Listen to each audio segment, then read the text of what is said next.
The contract. Every city has its own urban legends. In ours, it was the creature from the sewer. We, the children from the housing estate, whispered about it, gathered in circles in the old garages. They said it lived in the deepest, oldest part of the collectors, where even emergency service workers were afraid to go, and that it granted wishes. The rule was simple. You had to write your wish on a piece of paper, throw it into the dark abyss of an old technical manhole. The price was 1 tear. No one knew what that meant, but the legend claimed the wishes would definitely come true. Seth and I were best friends. We decided to try. His life was not easy. His parents constantly argued, day and night. The quarrels echoed through the thin walls of their small, old apartment block, escalating into breaking dishes and sometimes into something worse. Seth only dreamt of one thing, for it to stop. I, a 10-year-old egoist, dreamed of a new video game. We wrote our notes.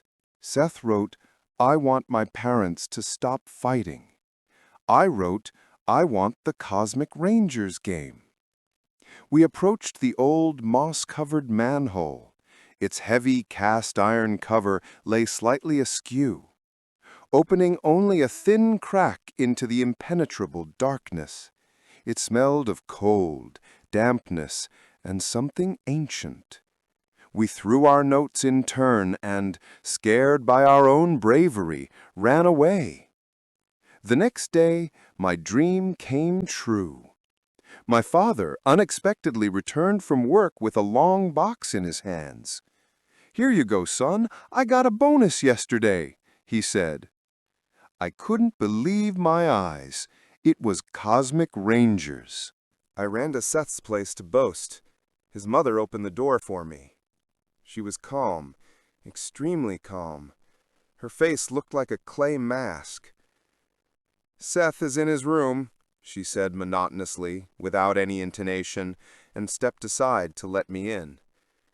The apartment was quiet, eerily quiet. Instead of the usual noise and clatter of plates, there was a dead silence. His parents were sitting in the living room. They sat on the sofa, staring straight ahead. Their eyes were empty, devoid of any thought or emotion. Untouched dinner was on the table. Seth came out of his room. He was pale. "They stopped," he whispered. "That's great," I said, but a hint of uncertainty crept into my voice. Something was wrong. Something was terribly wrong. "Yes," he nodded, and suddenly grabbed my arm. "But they don't do anything else. They don't talk. They don't eat. They don't sleep. The doctors say it's a rare kind of stupor, but they don't know." We realized then that the creature takes everything literally. It didn't take away the fights. It took away everything that was between them. All the emotions, all the memories, all the will. They were not people, but just shells, dolls whose remote control had been turned off. And then I saw it. A tear was running down Seth's cheek as he looked at his vacant parents. A single, solitary tear. It was crystal clear and seemed incredibly cold. It ran down his skin and fell to the floor, but he didn't seem to feel it himself. "Are you crying?" I asked. "No," he replied, wiping his cheek. "Just something got in my eye." We grew up. The legend of the creature died, and the new generations of children found other scares. But my friend Seth still lives with those dolls. He feeds them with a spoon, pushes them in a wheelchair around the apartment.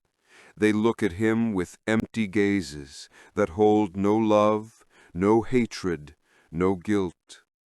And every time I see him, I look for that tear. And every time, sooner or later, it appears. A single, icy cold tear. It runs from his eye, but he never cries. He just, mechanically, wipes it away.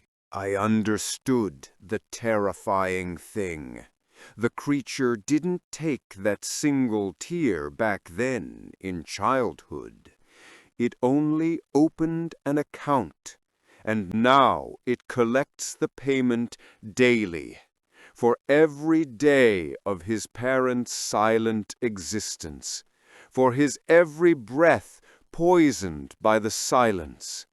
And this contract is eternal, and the tears he doesn't feel will run down his face as long as he lives, reminding us that children's wishes are the most dangerous thing in the world. We hope this story helped you practice your English. Did you notice words like sewer, manhole, and stupor? We focused on using descriptive adjectives to set the mood and maintain suspense. Your turn. What is the most dangerous urban legend in your city? Tell us about it in a comment using the English you learned today. Don't forget to like and subscribe so you don't miss our next A2/B1 English stories. See you next time.